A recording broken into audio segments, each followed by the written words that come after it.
Ассалаумағалейкум. Мына жерде батыс өңіріндегі құлпытастағы таңбалар жөнінде қысқаша тоқталғым келіп отыр. Әсіресе Атырау облысы аумағындағы мына жерде құлпытастар бейнеленген. Енді негізінен Атырау облысы жағында негізінен кең таралған рулар Беріш, Шеркеш, Ысық, Адай, осындай рулар ғой. Таздар бар, Ішінара, Кете деген сияқты. Енді бір қатар рулар бар. Сонда мына жоғарыдағы бірінші қатарда отырғандар, бұлар Беріштің таңбалары. Беріш деген жалпы жеті ол Беріш деп келеді ғой. Мысалға құлпытастағы таңбалар бір-біріне ұқсайды. Бегіс, Есендікі де, Есенғұл, Жайық, Қаратоқай, Құлкеш, Себек деген сияқты таңбалар. Сәл-пәл суретшісі, яғни тас қашаушысы әртүрлі болғасын сәл-пәл өзгерістер болуы мүмкін, бірақ нобайы бір. Қазір Беріштер бір өзге таңбаны пайдаланып жүр ғой. Қате күні бүгінге дейін орыстардан қате жеткен ақпарат бойынша.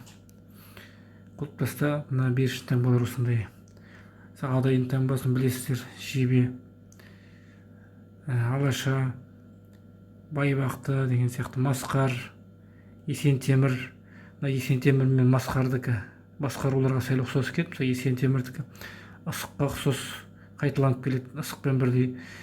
Масқардікі Шеркешпен бірдей болып келген. Неге олай болғанын түсінбеймін, білмеймін. Бірақ солай. Мына Тананікі мынандай: Тама, Таз, Табын. Қожанікі төрелердікіне ұқсас қожа. Самай деген қожаның құлпытасы.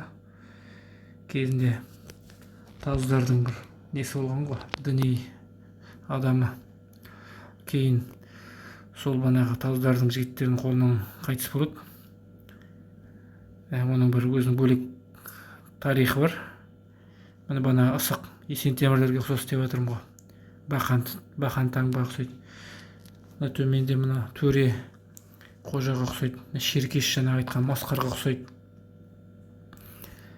Шүрендер біздің жақта азғандай дегенмен бар. Шұқаната қорымда бар. Теңгиз жақтарда, Жолай ауданының Теңгиз жағында кездеседі шүрен рулар. Кетелерде бар. Албана қорымы дейтін кердер азғандай, бірен-саран қара кесектерді азғандай. Көбіне қара кесектер Ақтөбе жағында ғой. Бұл құлпытастың сызбасын өзім дайындадым. Мынаның түгелге жуының өзім басында болғам.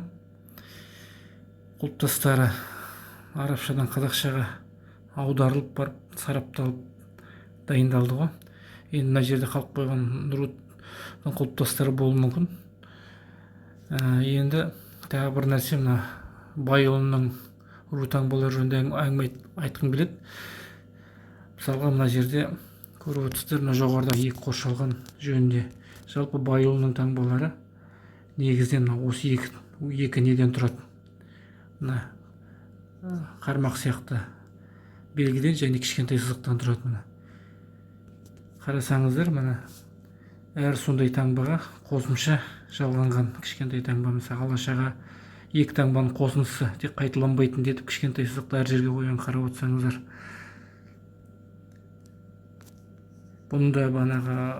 бұны сызған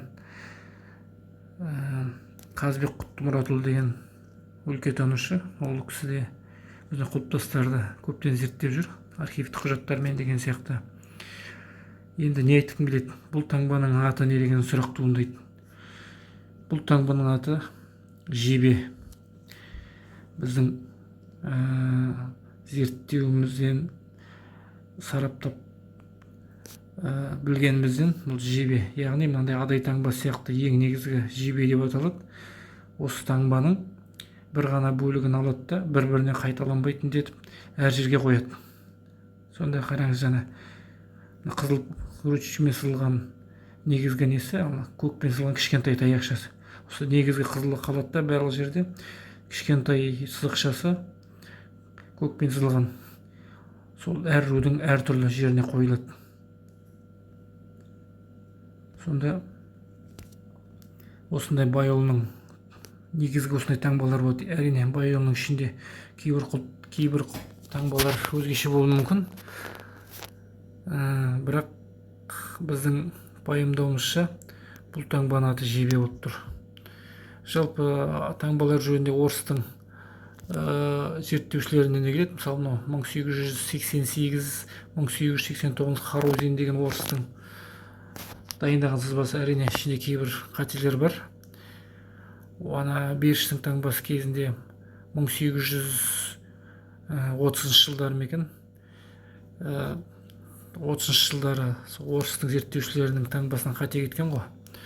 Содан күні бүгінге дейін біздің еліміздің Қазақстанның зерттеушілері, таңбаның зерттеушілері сол орыстан әкеліп, күні бүгінге дейін көшіріп алып келіп, содан